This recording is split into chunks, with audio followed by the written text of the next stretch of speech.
I'm Jason. I'm Alex. And we are The Gay Press. Oh, hello. Welcome to season 2. Welcome back. Okay, you might be seeing new equipment. How do I look? Ooh, 4K. Suck your stomach in. Suck it in. It sees everything. Also, new set. New set. Ooh, and are you ready? What? New format. So we have decided that we want to look at films that are being released. This is if you want to see what is in the film, whether you like it, or if you want to relive some moments with us. And we are capping off this season with a big one. Alex, what are we talking about? A Star is Born.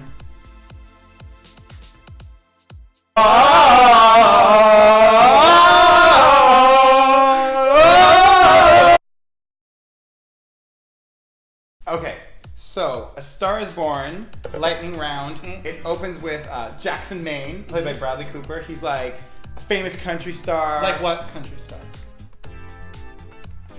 Shania Twain. We don't know any male country stars, obviously, but that's who he's supposed to be. Well, he's a hard-drinking grumbler, let me tell you. But he's famous. Then we cut to Allie, no last name, played by the singular, the one, the only, Ms. Gaga. Or, as she's referred to in Venice, El Gaga. So Gaga is obviously a budding singer, but she has no stage. So her best friend, played by Anthony Ramos from Hamilton, love him, lets her perform at the drag club that he works at every Friday night. Which also features Shangela and Willem from Drag Race. Sorry, Trixie, Shangela's the real winner.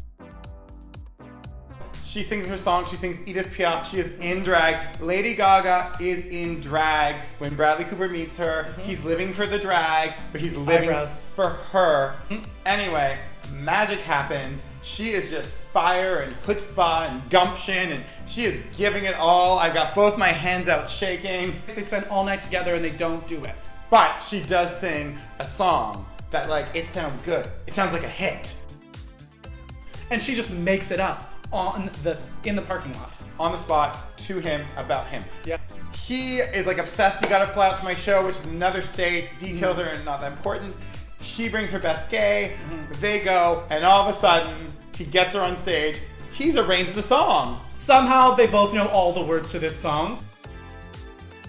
Allie's obviously amazing. Her star is rising, and then he has issues, so his star is falling. Can their love survive this one star rising, one star falling? Whew. Okay, so I love the movie overall. All worked. I think the first act was perfection. I was just from the second she steps out, she owns it. She's amazing. Yeah. She's brilliant. I'm really obsessed with the music. So much of the movie is like a concert documentary. The concert footage is amazing and the songs are great. So I'm there and I'm living.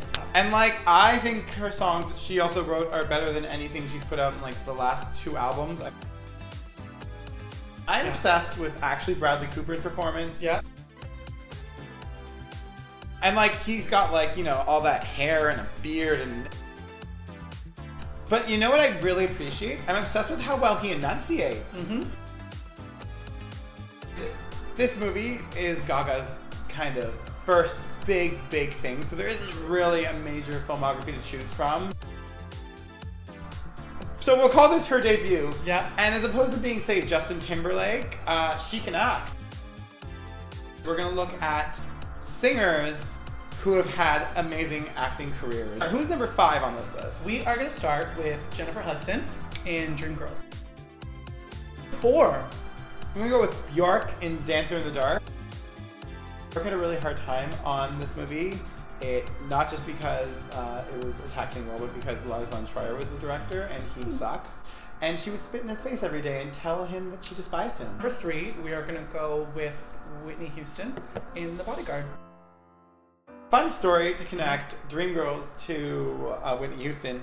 She was originally in talks to do the Dreamgirls movie, and she wanted to play the Dina Jones role, the Beyonce role, but she wanted, and I'm telling you they're not going, which creatively makes no sense. Number 2.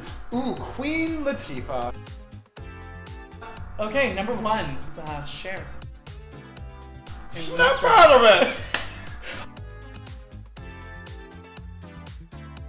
Who's your hunk of the film? You know what? I don't like an unshowered, graggly alcoholic, but you know, Bradley Cooper. He's cute. He really defied my expectations. I sort of want him on top of me while he's singing. My hunk of the film, controversy. Sam Elliott. I'm not gonna tell you who Sam Elliott plays. It's kind of a surprise. But that mustache! He's old, but I like it. Why make a channel called The Gay Press if you're not gonna love awards? I honestly think, I don't know if I could see her winning right out the gate. This movie would have to be like, I think, such a huge hit. It's also a strong year. Do you think it'll get picture? I think both of them will get recognized. Absolutely. Like I can see actor and actress. I'd see adapted screenplay.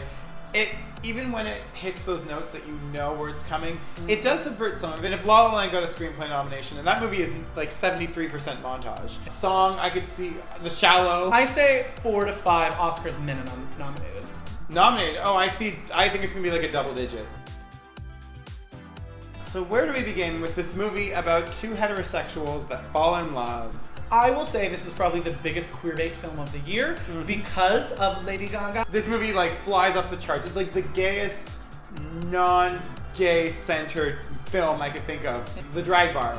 It's I think a huge thing. And I think there's something so subtle about the way the drag bar is done. And then Anthony Ramos as the gay best friend is sort of incorporated into a lot of the movie, and he's included in everything. I mean, honestly, the big thing, I don't care, when she decides that she's gonna like go to him, she brings him along. Any straight girl who makes sure her gay best friend is with her, you know you can trust a little bit more. It will thrill your gay heart. So what are we gonna rate this?